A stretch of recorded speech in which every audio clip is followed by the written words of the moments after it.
Man, we're going to talk three eras of Warriors today. Obviously, Run TMC, we believe in the current day Warriors. Let's go back to the start from the beginning. Marley, you were the first one to land to the Bay by way of Brooklyn.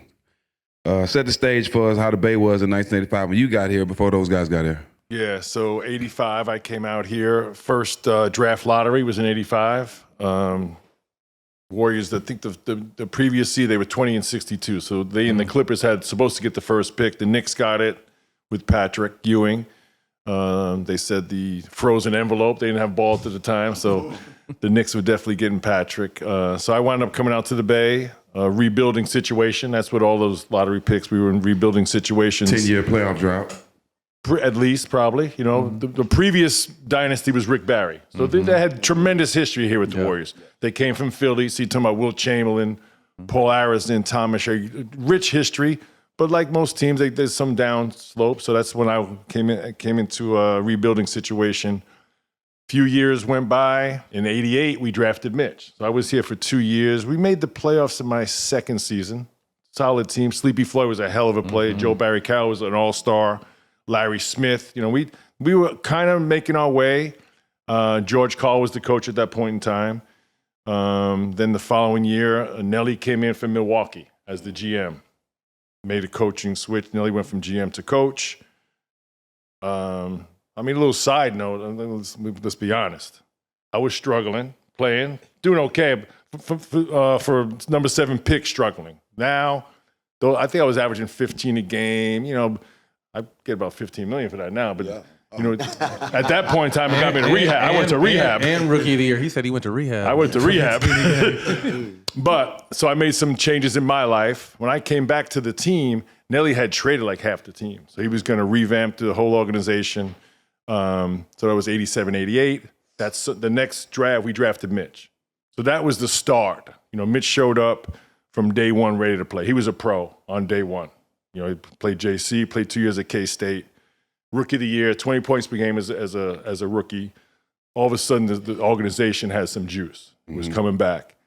The following year, we drafted Tim. Then we had something. Together. Then we had something special. And Tim, you know, we just were joking, but he was our mouthpiece. He was Steven Jackson or Draymond Green with 2010 and you know, with crazy numbers. Yeah. So he changed the whole dynamic. All of a sudden, we had a guy, you think about back then, Magic, Gary Payton, Kevin Johnson, Stockton, and Tim was, as he would say, busting their ass. You know, Tim was so good, and you guys played for Nelly. Tim was so good, Nelly had to like slow him down a little bit because he could beat his man every single time, all the time. But the problem was we weren't up there yet. He beat his man. He's going 1-on-5. He had no one to pass to. So Nelly said, look, give the ball up once. When you get it back, then attack. Yeah. Let everyone catch up to you. That's how good Tim was. Yeah. And then he made our job so much easier. Yeah. And like your team, we had tremendous role players. You know, during this time, the state of the league was crazy. Like, it was really the cocaine era, you know, and when y'all was coming together. Like, the rumor is the Hyatt downtown, where the practice field, that's where everybody used to score at. A lot of players used to score at. Was that the spot? And we're not talking about basketball. No, we're not talking about basketball. It's a little change of direction. I mean, we talk about around the time when y'all coming together, how the league was. Yeah. No question. Right at the airport. Right there at the airport. Right at the airport. Yeah. So I came in 85. David Stern, just for a little history lesson here, David Stern came in, and it was not against players. He wanted to sell the league. The league was known as a drug-riddled. Too black. Crime, whatever. But it was a reflection of what was going on in society. Right. Wherever we grew up. So I grew up in New York City. In the 80s, Wall Street was loaded with. Cocaine. Everyone was making money. It was supposedly a choice of the high society. Right. So that filtered through everything. It was nothing but a reflection of society. But David Stern wanted to sell the league to Madison Avenue. So that's where the dress code came from. Yeah. That's where. So you remember we used to fly commercial. We'd have to put on our blazers and to present ourselves. We need that back. That was a big vision, a big plan to sell the league. Yeah. But Jack, to your point, yes, Oakland was different in '85. Oh my God. Yeah. So the Hyatt. But let me tell you something. We talked about this yesterday. You learn from people's mistakes. Right. right? So right in front of me, growing up in Brooklyn, Michael Ray Richardson. He was basically Magic Johnson. There was other players, I can't remember, guys that had drug problems. Michael was suspended. So all of a sudden you see those ramifications. Right. It's a wake-up call. But you have to make adjustments. You can't just get scared. That's why I went to rehab. I went because I was struggling, dude. I found myself going from loving the game to missing practice. Like what the fuck is going on And it was here? alcohol? Alcohol? Yeah. And, look, exclusively, no, right? But that was my choice. That was my drug of choice. But to get help, you got to get to the root of the problem. Got to be in you. And there was people in front of me that did that, so I didn't feel alone, right? So anyway, make a long story short, you make adjustments and then you get repaid. So think about this. So in 87, 88, I went December 13th, 1987, through Christmas, through the holidays. And I remember I was probably a mile from the Forum. I was at Centinela Hospital, in a hospital sitting there, and then got out after 35 or 40 days. I come back on Southwest, and I'm reading the paper. In the joint, like, oh, they bought another small photo. Damn, Nelly's really trying to get my spot away. Yeah. So I come back to Oakland, get off the flight. The team's going to LA to play the Clippers. I'm looking, okay. I see all the guys trying to take my job. Yeah. I went right to the gym, started training. So from 88, coming out of rehab, 4 years later, I was in the Olympics. Yeah, but due to a lot of people's, but teammates, coaches, support system, right? So that's, and I give David Stern a lot of credit because he made this league ultra professional. Like it's a privilege, right? You don't just show up and take, you got to give back as well. Right. You say Mitch Richmond in 88 gets the Rookie of the Year, and you guys kind of feel like you have some momentum. Tim, your story is hilarious, and I want you to share it with everyone because Nelly pulled a fast one to end up landing you. You were supposed to go higher than you went, but how come you ended up falling to the Warriors? Yeah, he took all my money away. I was supposed to be a lottery pick. Minnesota, Indiana, Bill Musselman, his son really hates him, Nelly, to this day right now. He's like, he killed his dad's career because he picked Pooh Richardson instead of me. Yeah, I was supposed to go to them places, and Nelly was calling everybody saying, hey, he got bad knees. He only going to last 2 or 3 years. Don't pick him.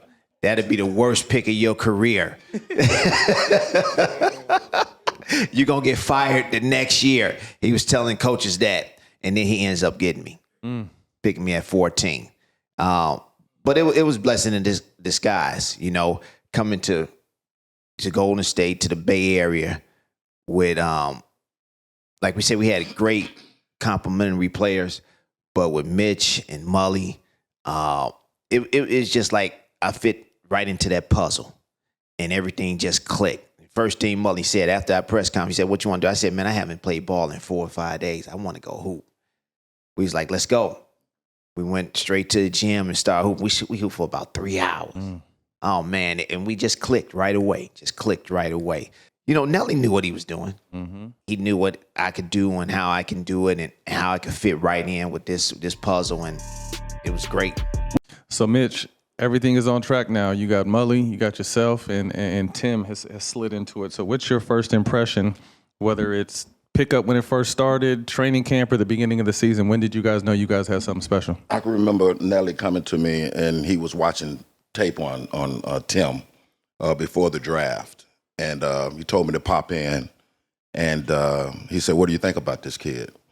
I started watching a little film. I'm like, man, I like him. I saw him a little bit. I thought he was about 6'5". You know what I mean? Because you can hear him through the TV. You ain't shit, just cussing. Like, you can hear him through the TV. He was saying all crazy stuff. So when I saw him, I'm like, man, yeah, we need somebody like that. Because he was tough. And even though that he was a great scorer, he was a great passer.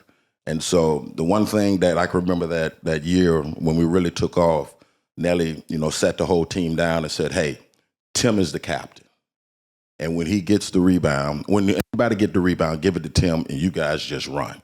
So at that time, I was just trying to beat Mully down the court. You know what I mean? Mully trying to beat me down the court. Everyone was running, man, because we knew we had to get down there before Tim. Right. Or he was shooting that bitch himself. He was shooting it. So we had a rule: only 3 of us can shoot the early shot. You know what I mean? If we get down, we could shoot the early shot. But other than that, we had to move the ball. And Nelly would come into the game sometime before the game and say, "Listen, we're gonna run motion.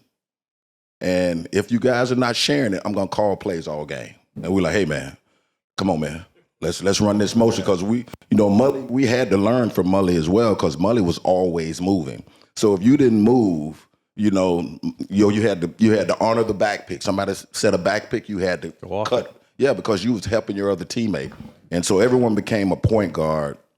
When you had the ball, if you didn't have a good shot for yourself, you had to move it to the next guy.